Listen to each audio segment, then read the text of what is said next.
수 있도록 이 시간도 역사하여 주시옵소서. 구한 것보다 더 풍족하게 허락하실 주께 영광 돌리며 거룩하시고 존귀하신 예수 그리스도의 이름으로 감사드리며 기도드리옵나이다. 아멘.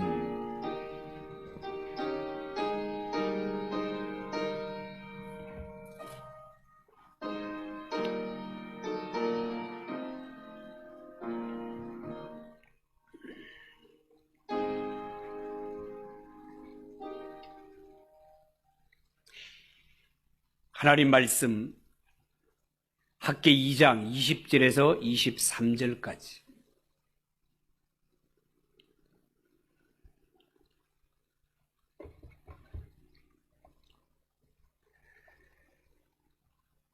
학개 2장 20절에서 23절까지 한 절씩 교독합시다. 20절입니다.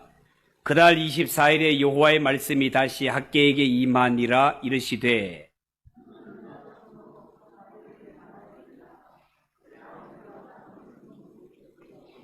여러 왕국들의 보좌를 엎을 것이요 여러 나라의 세력을 멸할 것이요 그 병거들과 그 탄자를 엎드러뜨리니 말과 그 탄자가 각각 그의 동료의 칼에 엎드러지리라.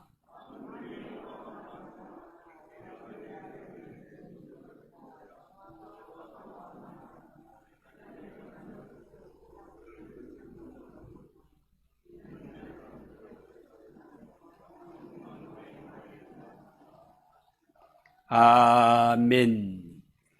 이 시간 오교구 나와서 특송하겠습니다. 잠시 한번 기도하겠습니다.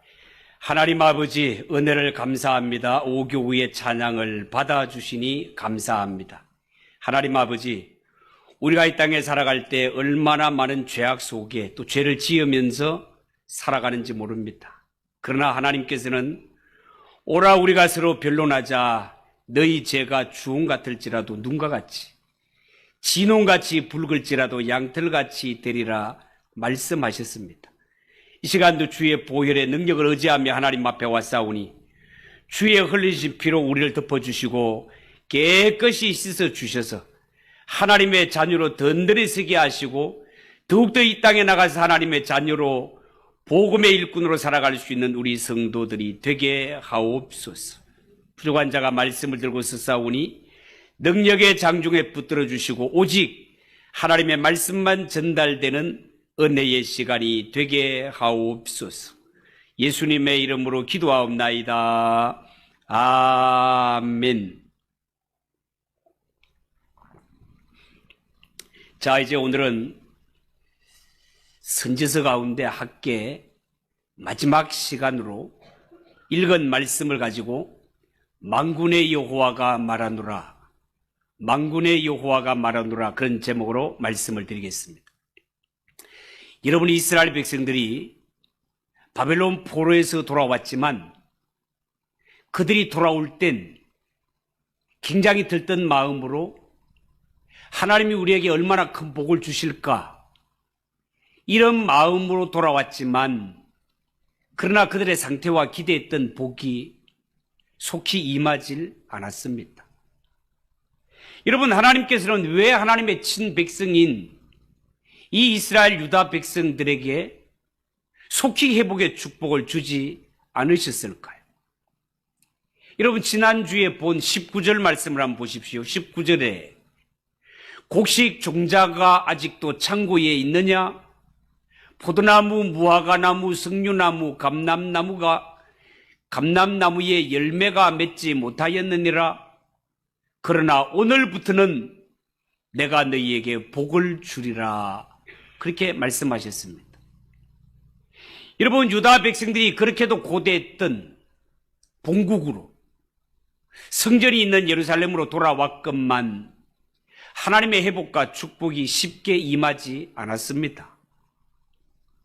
성전 재건을 시작했음에도 불구하고 그들이 기대했던 것과는 다르게 축복이 속히 임하지 않는단 말이죠.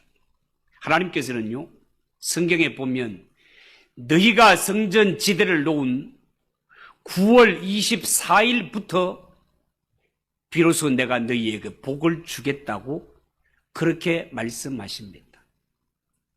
왜 하나님께서는 이처럼 당신의 백성들로 하여금 기다리게 하십니까? 이미 살펴보았듯이 첫째 이유는요, 하나님께서 하나님의 백성들로 하여금 그들의 신앙을 더욱더 견고하게 붙들어 주시려는 데 목적이 있었습니다. 여러분, 정말 그렇습니다. 한번 생각해 보십시오. 사람은 누구나 살면서 어려운 상황에 처하게 되면 자연히 마음이 가난하게 되어집니다. 겸손하게 되어집니다. 그래서 누구라도 다급한 일이 생기면 하나님 앞에 엎드려 기도하게 됩니다. 특히 사람이 살면서 정말 화급을 다투는 이러한 위기에 처하거나 사랑하는 가족 가운데서 목숨이 왔다 갔다 하는 이러한 위급한 병에 걸리게 되면 누구라도 하나님 앞에 마음이 가난해집니다. 하나님께 매달려 기도하게 됩니다. 심지어 다른 사람들에게 내 기도 제목을 나누면서 나를 위해, 내 가정을 위해 기도해 달라고 기도를 부탁까지 하게 됩니다. 자, 그렇지만 사람이라는 것이 이 발등에 떨어졌던 불, 이 어려움만 해결되면 다시 마음이 완악해집니다. 더 이상 하나님을 의지하려 하지 않는다 말이죠.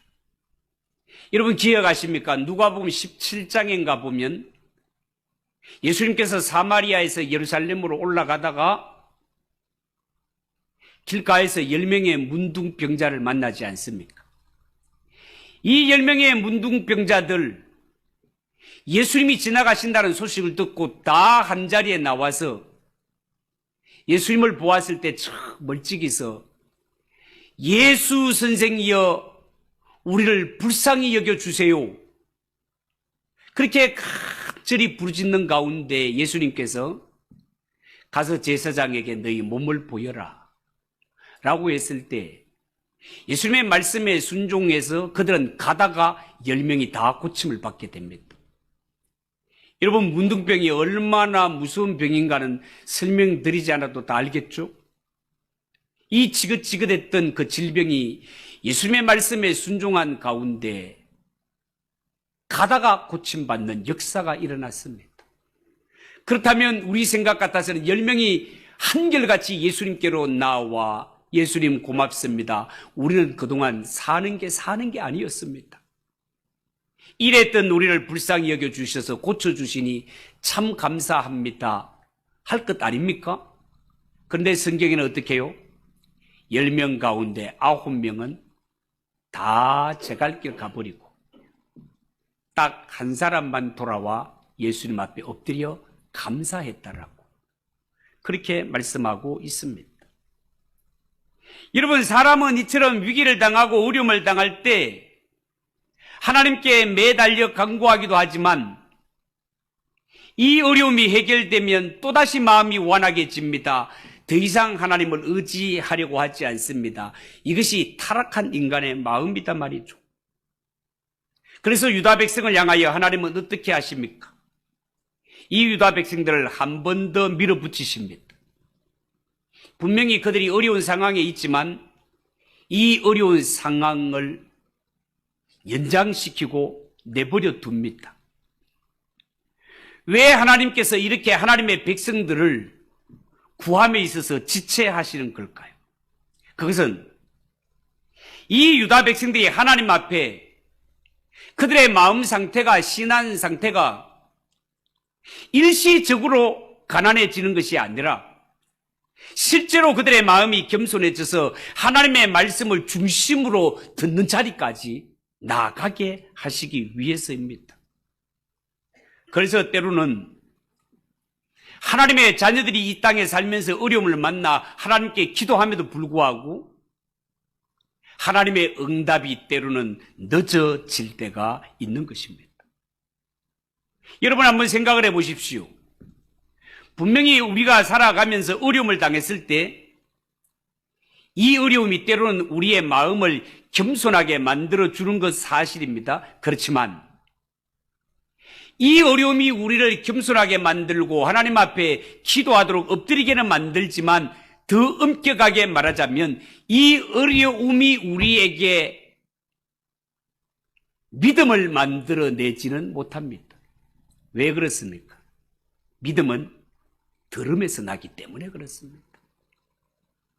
참된 믿음, 바른 믿음은 하나님의 말씀을 들을 때만 나오게 되어 있단 말이죠.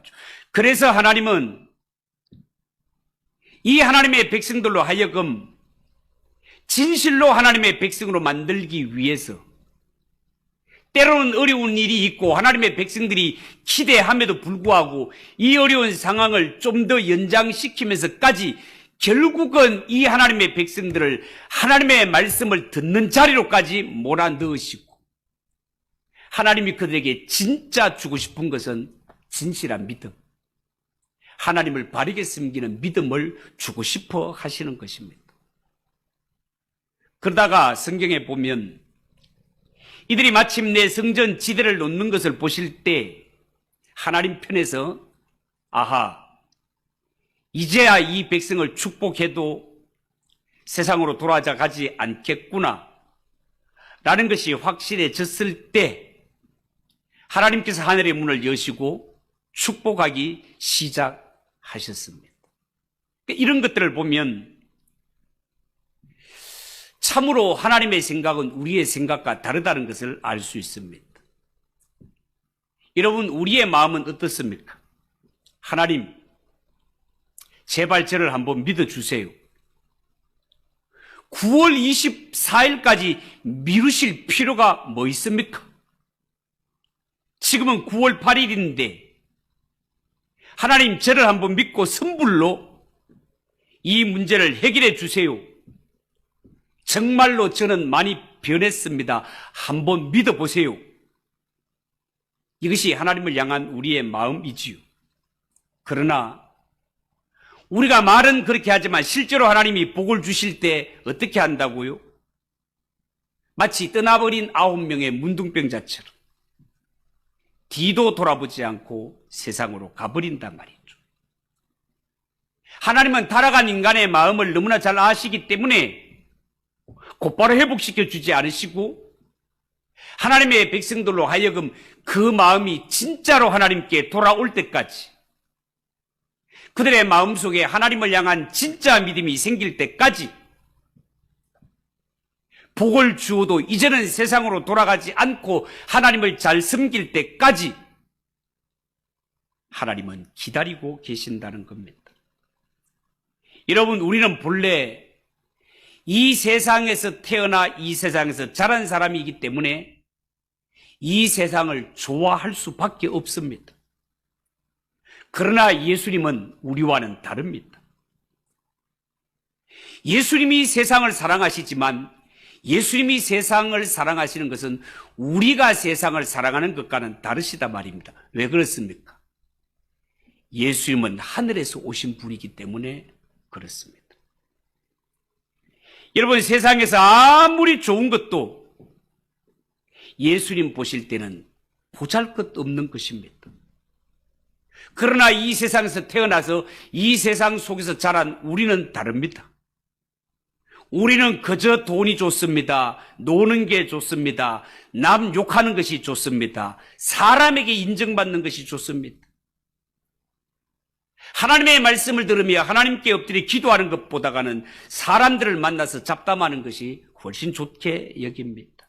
왜냐하면 모든 사람은 바로 이 세상에서 태어났고 이 세상 속에서 자란 사람들이기 때문에 그렇습니다.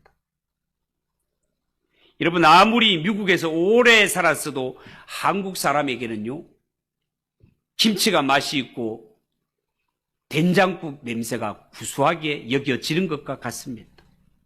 한국 사람은요, 아무리 영어를 잘한다 하더라도 너는 영어만 쓰고 살아라 라고 하면 스트레스를 받게 되어 있습니다. 이처럼 인간은 믿음이 덜 생긴 상태에서 세상적인 복을 받게 되면 즉시 하나님의 복을 차버리고 언제든지 세상으로 달려갈 준비가 되어 있는 존재다 말이죠.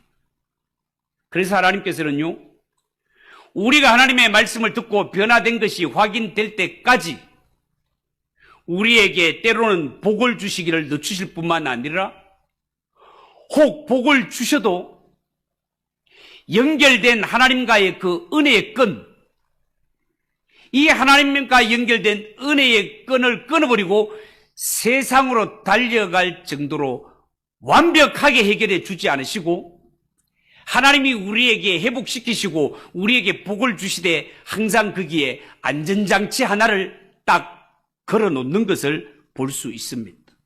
이게 무슨 말인가 하면 예를 들어 하나님이 우리가 기도했을 때 우리의 질병을 건강을 회복시켜 줄지라도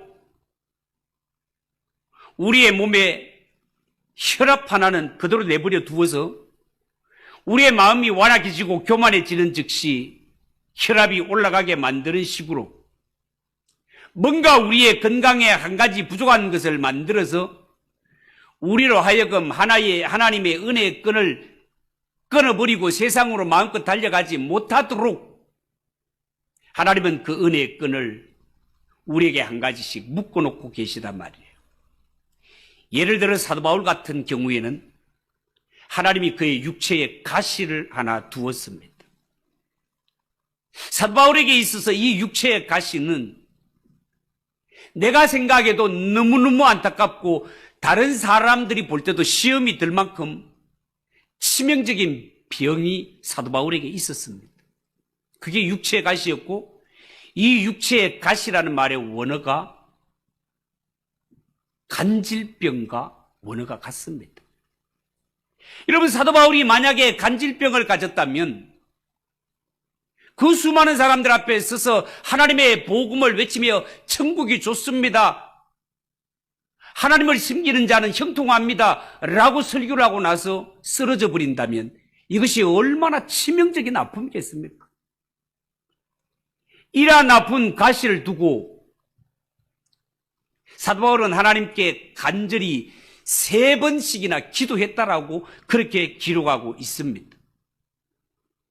3번 기도했다는 것은 1번, 2번, 3번 기도하고 말았다는 것이 아니고 히브리 개념에서 3은 완전수의 개념이기 때문에 이 문제를 두고 하나님 앞에 얼마나 많이 기도했는지 모른다. 사도 바울은 이 육체의 가시를 가리켜서 사탄의 사자라고 표현을 할 만큼 자신에게 있어서는 너무나 아픈 치명적인 병이었단 말이에요. 그렇지만 하나님의 응답은 무엇이었습니까? 하나님의 응답은 바울아, 너는 너에게서 이 육체의 가시가 없어지면 교만하게 되어진다. 그렇다면 네가 이 병을 낫고 지옥 갈래? 병을 가지고 천국 갈래? 이것이 응답이었습니다. 여러분, 하나님께서는 아무리 사도 바울 같은 위대한 인물지라도 그에게 있어서 모든 것이 해결되면 교만해져서 하나님으로부터 이 은혜의 끈을 놓쳐버릴 것을 아셨기 때문에 어느 정도 약한 부분을 한 가지 남겨놓으셨습니다. 그래서 그의 마음이 교만해질 때마다 이 약한 부분을 툭 건드려서 다시금 하나님 앞에 겸손하게 무릎을 꿇게 하셨던 분이 하나님이신 것을 말씀을 통해 우리는 깨닫습니다. 여러분, 영국의 그 유명한 설교의 황태자로 불렸던 스펄전 목사님, 이 스펄전 목사님은 설교사에게 탁월한 목사님이셨습니다. 그분의 머릿속에는 성경적인 넘치는 지식과 자연에서 경험을 통해 얻은 감각들이 또 충만했습니다. 그런데 이 스펄전 목사님, 이 목사님은 대학을 나오지 않았기 때문에 세상적으로는 내세울 것이 없었습니다. 게다가 이분은 육체에 심한 통풍을 앓았습니다. 이 통풍의 발작 겪어본 사람들은 아시겠죠? 이 스펄전 목사님, 통풍의 발작이 일어날 때마다 지옥을 경험할 만큼 아팠습니다.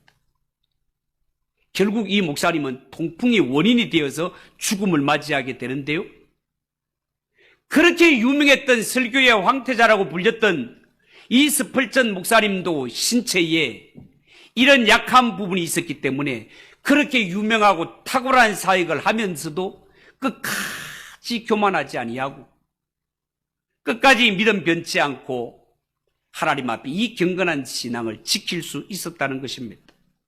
사랑하는 성도 여러분, 때로는 하나님이 나를 완전히 회복시켜 주시지 않는다 할지라도 그것은 하나님의 능력이 부족해서가 아니라 상황만 좋아지면 바로 고개를 쳐드는 불신앙과 나의 교만으로 인하여서 하나님이 어떤 경우에라도 내 백성을 세상에 빼앗기는 것을 원치 않기 때문에 하나님은 나를 위하여 때로는 기도의 응답을 늦추실 때가 있더라는 것입니다.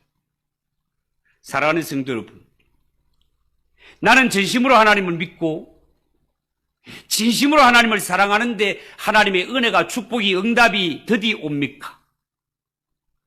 하나님이 정말로 나를 택하셨기 때문에 나를 진짜 하나님의 자녀로 여기시기 때문에 나를 세상에 빼앗기기 싫어서 그렇게 하고 계시다는 것을 알았으면 좋겠습니다.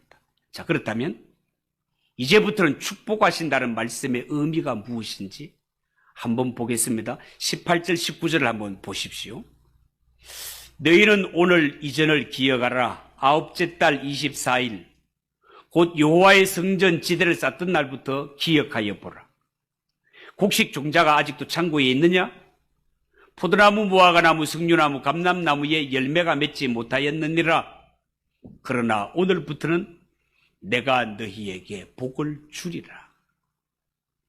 여러분, 유다 백성들이 성전 지대를 놓던 날은 그들에게 있어서 최악의 날이었습니다. 성경에 의하면 곡식의 종자까지 다 먹을 정도로 주변의 환경이 어려움이 극에 달해 있었습니다. 무화과나무, 석류나무, 포도나무, 감람나무 열매도 맺히지 않았는데 농사 지을 종자조차 남아 있지를 않았습니다. 뭐 미천이 있어야 장사를 할 것 아닙니까? 여러분, 농사 짓는 사람들은 알지요? 아무리 형편이 어려도 종자는 먹지 않는 법입니다. 그런데 상황이 얼마나 어려웠는가 하면 씨를 뿌릴 종자조차 남겨두지 못한 채 목숨만 겨우 부지하는 것이 당시 유대 백성들의 모습이었다라는 거예요. 자, 그런데 이런 어려운 지경에 있음에도 불구하고 그들이 믿음으로 성전 지대를 놓았을 때 주변의 환경이 변하기 시작했습니다. 하나님의 은혜가 임하기 시작했습니다. 일단 하나님이 허락하시면 하늘과 땅이 움직이기 시작합니다. 하나님이 보내신 천사들이 바쁘게 움직이기 시작하고 이 세상에 있는 모든 네트워크가 전부 작동되기 시작합니다.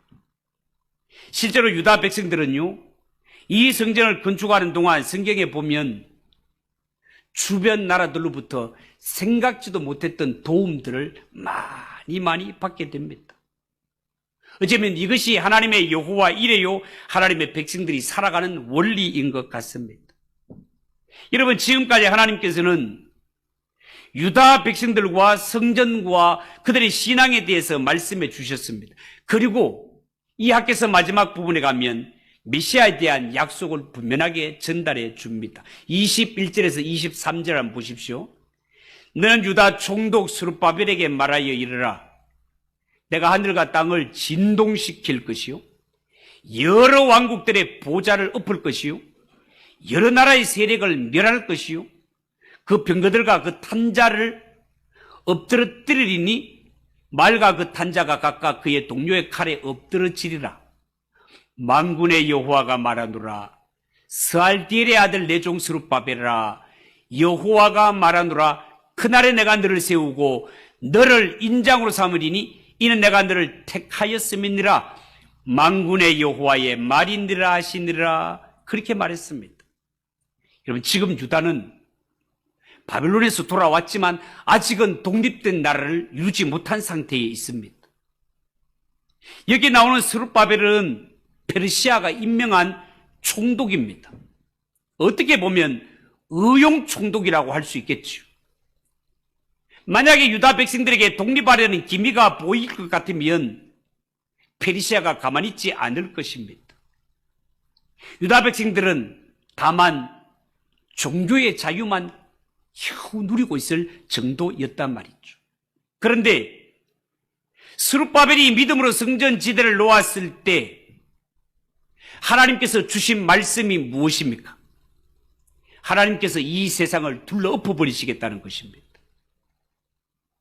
이들의 눈에 그렇게 두렵게만 보였던 병거 탄 자들, 말 탄 자들, 우리를 공격하고 압제하는 자들, 그들을 하나님께서 다 엎어버리시겠다는 것입니다.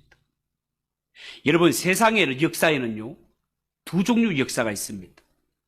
하나는 세상 역사인 전쟁 역사가 있습니다. 세상 역사, 전쟁의 역사는요, 전쟁으로 말미암아 세상의 지도가 바뀌고 문화가 바뀌고 권력이 바뀝니다. 이 세상 역사는 전쟁에서 승리한 자에 의해서 역사는 새로 쓰여지게 되어 있습니다. 그러나 이 세상 역사는 어떤 세력도 영원할 수가 없습니다. 아무리 막강한 세력이 권력을 누렸다 하더라도 더 강한 자가 나타나게 되면 그 앞에 무너질 수밖에 없습니다. 설사 더 강한 자가 나타나지 않는다 하더라도 내부에서 반란이 일어나 무너지게 되어 있습니다. 그것을 오늘 본문은 동문의 칼에 엎드러지리라 라고 그렇게 표현하고 있는 것입니다. 이 세상에는 또 하나 눈에 보이지 않는 역사가 하나 있습니다. 그 눈에 보이지 않는 역사란 하나님께서 자기 백성을 구원하기 위해 이루어 가시는 하나님 나라의 역사입니다. 후속사라고 합니다. 여러분, 하나님께서는 다윗의 등불이 꺼지지 않게 해주겠다고 약속하지 않으셨습니까? 오늘 이 성경에 나오는 스알디엘의 아들 스룹바벨은 바로 다윗의 후손이요, 마태복음 1장에 보면 예수님의 족보에 올라있는 이름들이 되겠습니다. 하나님께서는 이들을 통하여 다윗의 불이 끊어지지 않게 하겠다고 약속하셨으며 결국은 이들이 이어져 마지막에는 메시아이신 예수 그리스도가 탄생하게 되는 것을 보게 될 것입니다. 여러분, 사실 성경에 나오는 스룹바벨, 이 스룹바벨은 페르시아가 임명한 총독으로 실권은 없는 자였습니다. 그렇지만 하나님 나라 역사에서는요, 페르시아 황제보다가 더 존귀하게 하나님이 사용하시겠다는 것입니다. 우리 눈에 보이는 것은 전쟁의 역사입니다. 마치 이 세상을 움직여가는 이 역사는 무슨 총칼을 앞세워서 인간의 힘을 앞세워서 끌어가는 이러한 영웅들이 세상을 다스려가는 것 같지만, 그러나 진짜 이 세상을 움직여가는 역사는 하나님의 말씀의 역사요, 성령의 역사요, 교회의 역사가 이 세상을 이끌어가게 되어 있다, 그 말입니다. 세상의 세력은 대단해 보이지만 하나님의 말씀에 의하면 모두가 모래성과 같은 것이고, 진실로 이 역사를 움직이시는 것은 전능하신 하나님이시요, 하나님의 말씀과 구원의 역사가 이 세상을 이끌어감을 믿으시기 바랍니다. 진짜 그렇습니다. 사랑하는 성도 여러분, 오늘 우리가 이 말씀을 통해서 우리의 삶에 적용해야 할 것이 무엇이겠습니까? 그것은요, 하나님의 생각은 우리의 생각과 다르다는 것입니다. 우리는 그냥 눈에 보이는 것이 전부인 줄 알지만, 그러나 하나님은 생명을 살리는 일을 훨씬 더 소중하게 여기십니다. 우리는 처음부터 끝까지 착착 맞아 떨어져야 적성이 풀리지만, 하나님은 밑그림을 가지고 일하시기 때문에 처음에 볼 때는 여기저기가 안 맞는 것 같고 뭔가가 이상한 것 같지만, 그러나 나중에 가게 되면 놀라운 것이 하나님이 계획하신 대로 이 그림이 완전하게 그려지는 것을 볼 날이 있다라는 것입니다. 여러분, 하나님이 이처럼 큰 그림 밑그림을 가지고 성도의 삶을 인도하시기 때문에 하나님의 역사는 필요 없는 군더더기, 이러한 것들 하나 없이 정확하게 성도에 가는 걸음을 한 걸음 한 걸음 정확하게 인도하십니다. 우리가 하나님의 계획을 다 모르기 때문에 때로는 불안하고 때로는 당황할 때도 있지만, 그러나 우리를 인도하시는, 우리의 손을 붙잡으신 네가 전능하신 하나님이시니, 이 전능하신 하나님은 하나님의 백성을 반드시 선하시고 안전하시고 복된 길로 인도하신다는 것을 철저하게 믿으면, 믿음대로 나도 모르는 사이에 하나님의 시간이 되면 내 눈앞에 영원히 무너지지 않는 하나님의 집이 우뚝 서 있는 것을 보게 될 것이요, 그 집에 들어가게 되는 날이 있다는 사실을 믿으시고, 비록 지금 가는 내 길이 육체의 가시와 같은 길이요, 이러한 여러 가지 힘든 일들이 있다 하더라도 성도에게 일어나는 이러한 육체의 가시는 하나님이 나를 하나님의 백성으로 붙들어 두기 위한 은혜의 방편이요, 은혜의 끈이라는 사실을 여러분 꼭 기억하시고, 날 향하신 하나님의 뜻을 분별하여 하나님의 뜻에 아멘하고 순종하고 따라갈 수 있는 성도들 되시기를 바랍니다. 왜냐하면 우리를 향하신 하나님의 뜻은 신실하시고 변함없으시고 좋은 것 주시기를 원하시는 것이 우리가 믿는 하나님 아버지이시기 때문에 그렇습니다. 이 신실하신 하나님의 약속을 끝까지 붙들고 달려가는 저와 여러분 되시기를 주님의 이름으로 축복합니다. 기도하겠습니다. 하나님 아버지, 은혜를 감사합니다. 유다 백성들, 그들이 앞으로 헤쳐가야 할 길들이 너무나 힘들고 어려운 일들이 있지만 그들을 붙드시고 함께 하신 네가 신실하신 하나님이시기 때문에 하나님의 백성들은 끝이 반드시 잘 되게 되어 있는 줄 믿습니다. 하나님 아버지, 주의 성도들도 때로는 이 땅에 살아갈 때 내 기도가 응답이 되지 않는다고, 빨리 축복이 내리지 않는다고 때로는 마음 아파하고 가슴 아파할 때가 얼마나 많습니까? 하나님, 오늘 주신 말씀이 마음의 양식이 되게 하시고, 하나님이 주시는 것은 육체의 가시라도 하나님 곁에 우리를 묶어주는 하나님의 은혜의 줄인 줄 알고, 하나님이 주시는 가시까지도 감사하며 섬길 수 있는 저희들이 되게 하옵소서. 신실하신 하나님이 반드시 좋은 길로, 복된 길로 인도하실 줄 믿습니다. 하나님의 그 이루심을 우리의 눈으로 경험하며 복을 누리며 간증할 수 있는 우리 성도들이 되게 하옵소서. 예수님의 이름으로 기도하옵나이다. 아멘. 245장 찬송하겠습니다.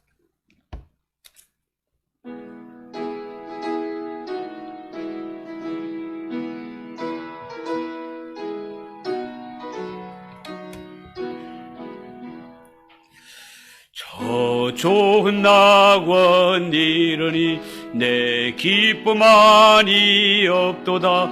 거든 밤이 지나고 화창한 아침 되도다. 영화롭다 낙원이여 이 산 위에서 보니 먼 바다 건너 있는지 주 예비하신 곳일세. 그 화려하게 지은 곳 영원한 내 집이로다. 이곳과 저곳 멀잖다. 주 예수 건너 오셔서